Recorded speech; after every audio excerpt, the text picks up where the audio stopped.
Quelques éléments complémentaires donc sur ta copie. Alors la première chose, c'est de bien repérer dans quel cadre s'inscrivent les documents. Donc ici, c'était des documents autour du géoéconomique et du géopolitique. Alors ce que tu peux faire, c'est sur ton brouillon noter tous les mots-clés que l'on avait vus dans ces deux parties, concernant le géopolitique et le géoéconomique. Comme ça, tu es sûr de ne pas les oublier. Bon, pêle-mêle, on avait parlé d'importants contrastes de richesse, de pays émergents, de nord au pluriel, de sud au pluriel, de mondialisation, etc. Voilà. Donc la première chose à faire, c'est ça.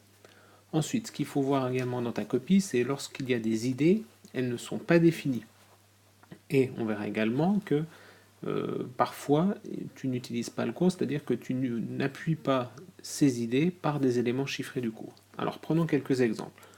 Lorsque je dis effectivement qu'il manque des définitions, eh bien, ici, donc, tu parles de la triade, mais on ne sait pas de qui il s'agit. Ici, tu parles de l'IDH, tu n'as pas défini cet indicateur. Ici, tu parles des pays les moins avancés, et c'est exactement de la même façon. Donc dès qu'il y a un mot-clé, dès qu'il y a un indicateur, il faut le définir.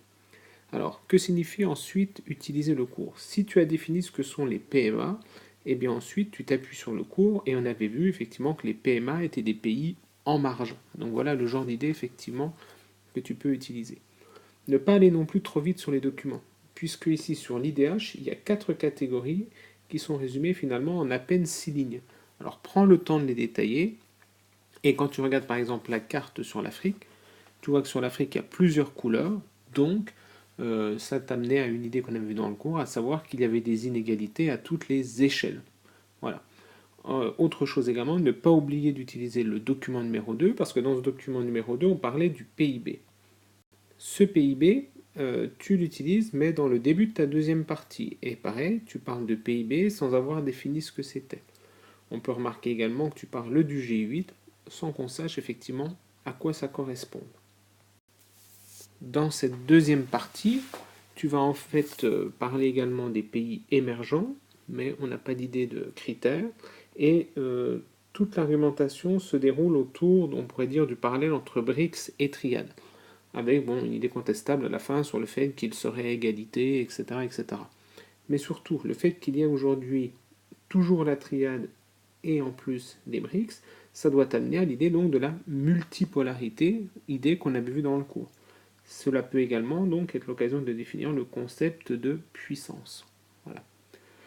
Ici, tu nous dis également qu'il y a une grande unification du monde malgré une grande séparation. Donc dans le document numéro 2, on voyait cette fragmentation avec toutes les frontières.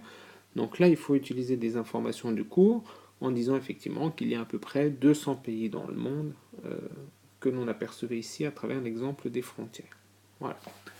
Donc pour résumer, première chose à faire, identifier la partie du cours ou le cours qui est concerné. Ensuite, noter peut-être sur ton brouillon toutes les idées, tous les mots-clés qui te viennent spontanément sur ce cours, histoire d'être sûr de pouvoir les convoquer une fois que tu regardes les documents. Dès que tu prononces un des mots de cette liste, eh bien absolument tu le définis et tu regardes effectivement ce que tu peux utiliser du cours pour le prouver. Donc un exemple encore ici qui est assez flagrant, l'histoire des PMA, donc des pays les moins avancés, qui n'étaient pas définis, et donc qui n'étaient pas appuyés d'éléments liés au cours.